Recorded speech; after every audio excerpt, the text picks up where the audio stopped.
Hello, how are you? Welcome to the show जिसका नाम है लोगों की कहानी कनक की ज़ुबानी। मैं कनक बिश्नोई एक बार फिर हाजिर हूँ एक नई कहानी लेकर, एक नया मोनोपॉल लेकर। काफ़ी लंबे अरसे के बाद वीडियो बनी, लेकिन फिर हाजिर हूँ। आज की कहानी शुरू करने से पहले ये जो कहानी जिस पर रिलेट है उसके ऊपर बहुत खूबसूरत किसी ने कहा है कि छत नहीं रहता दीवारों दर नहीं रहता, छत नहीं रहता दीवारों दर नहीं रहता, घर में अगर बुजुर्ग ना हो तो वो घर घर नहीं रहता। आई होप अब आप समझ ही गए होंगे कि स्टोरी किस चीज़ से रिलेटेड है, किस चीज़ से बिलोंग करती है। तो हम बिना वक्त जाए कि हमारी कहानी शुरू करते हैं। सुबह सुबह का वक्त था, संडे का दिन था। राहुल और रचना बिल्कुल सो रहे थे, आराम कर रहे थे। एकदम से सुबह 5 बजे थी और फ़ोन की घंटी बज गई। गुस्से में दोनों को एकदम से नींद टूटी। रचना तो गुस्से के मारे और आलस के मारे रजाई ओढ़ी और वापस सो गई। फ़ोन की घंटी लगातार बजती रही तो मजबूरी के कारण राहुल को उठना ही पड़ा फ़ोन उठाने के। राहुल भी गुस्से में था, चिड़चिड़ा सा था कि सुबह सुबह फ़ोन कर देते हैं, सोने भी नहीं देते लोग।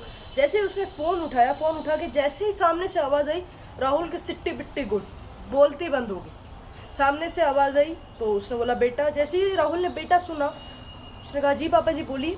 बोले हम आ रहे हैं आज, हम बहुत दिन हो गए तुम लोगों से मुलाकात भी नहीं हुई, तो हम आज सुबह की 11 बजे की ट्रेन से आ रहे हैं। राहुल ने जैसे ही सुना कि पापा और मम्मी आ रहे हैं, राहुल एकदम हक्का बक्का रह गया।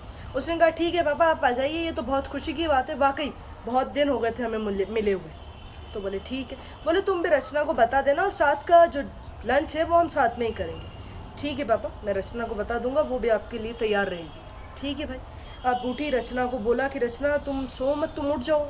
तो रचना को गुस्सा आया, बोले क्या है, संडे के दिन भी मुझे सोने नहीं देते, एक दिन तो मिलता है मुझे, कम से कम आराम करने दिया करो।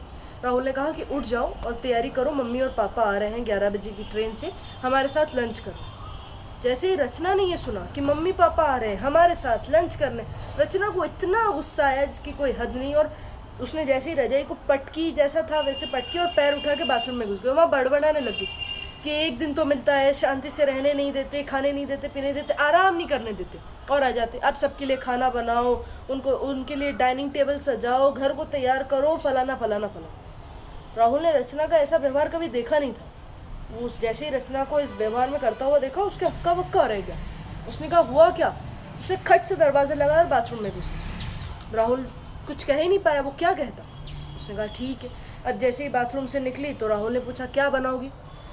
रचना ने गुस्से में बड़बड़ाने लग गई कि बना दूंगी, अपना ही तेला वला कैसा भी है कुछ भी बना दूंगी। राहुल मुस्कुराने लगा और अंदर दूसरे कमरे में चला गया तैयार होने। राहुल तैयार होने के बाद राहुल ने रचना से कहा कि तुम खाने की तैयारी करो, मैं तब तक मम्मी पापा को लेके आता हूँ, उनके आने का समय हो गया। रचना ने गुस्से से बेलन पटके आटा गूंदा, काम शुरू करा। राहुल तब तक मुस्कुराता हुआ चला गया था।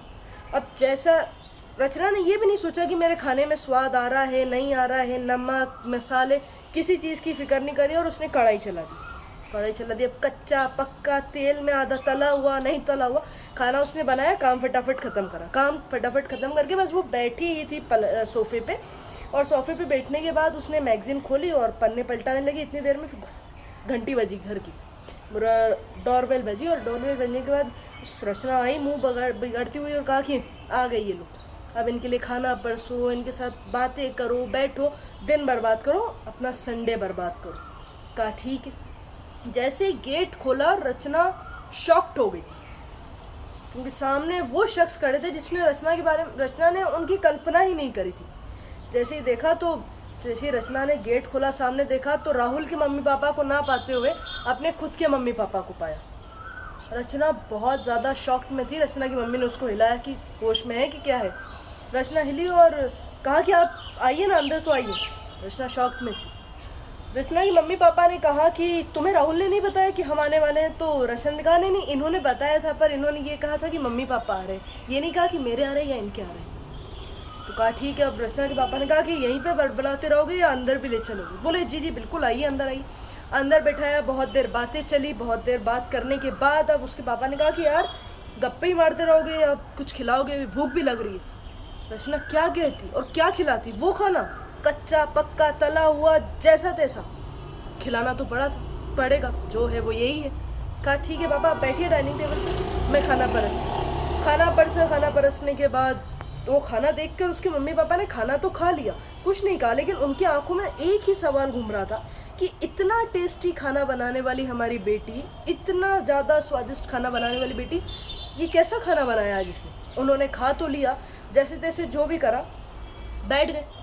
राहुल थोड़ी देर सोचा कि इन लोगों को आपस में बात करनी चाहिए, तो राहुल ने कहा कि मुझे कुछ काम है, मैं थोड़ी देर बाद आता हूँ। वो थोड़ी देर इस बात को बहाना करके बाहर चला गया। राहुल के पापा रचना के पापा हॉल में बैठे और टीवी देखने लग गए।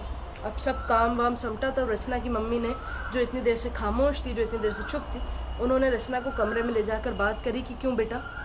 तो राहुल ने नहीं बताया था हम आने वाले हैं। तो रचना ने शर्मी आंखों से कहा कि मम्मी बताया तो था कि मम्मी पापा आने वाले हैं, उसने ये नहीं बताया कि मेरे मम्मी पापा आने वाले हैं या उसके। रचना की मम्मी समझ गई थी कि मसला क्या है। रचना की मम्मी ने कहा अच्छा ये बात है क्या। बोला बेटा ये बहुत गलत बात है, मम्मी पापा चाहे राहुल के हो या चाहे तुम्हारे, तुम्हें एक सम्मान देना चाहिए। चाहे तुम्हारे परिवार के लोग हो चाहे हमारे परिवार के लोग हो, एक बराबर मानना चाहिए। बेटा इससे घृणा की भावना आती है कि तुम अपने परिवार वालों को ज़्यादा सम्मान देती हो, ज़्यादा मान देती हो, और उसके परिवार वालों को, उसके घर वालों को कम मान सम्मान देती हो। दोस्तों ये कहानी रचना के घर की नहीं, मैं यूँ कहूँ तो सभी के घर की। अगर 10 में से 8 घरों में तो ये मसला, ये कहानी चलती ही रहती होगी, है ना, अमूमन होती होगी। हम अपने मम्मी पापा को तो हम अपने मम्मी पापा समझते हैं, सामने वाले मम्मी पापा को हम उतना अपनापन अपना नहीं समझ पाते, अगर मैं कहूँ तो। पर हम ये नहीं सोचते कि ये कल को कहानी हमारे साथ भी घटेगी। हम ताउम्र तो ज़बान नहीं रहने वाले, हम भी बूढ़े होंगे, हम भी बुज़ुर्ग होंगे, हमारे साथ भी ये घटना घटेगी। क्या फिर हमको कैसा लगेगा।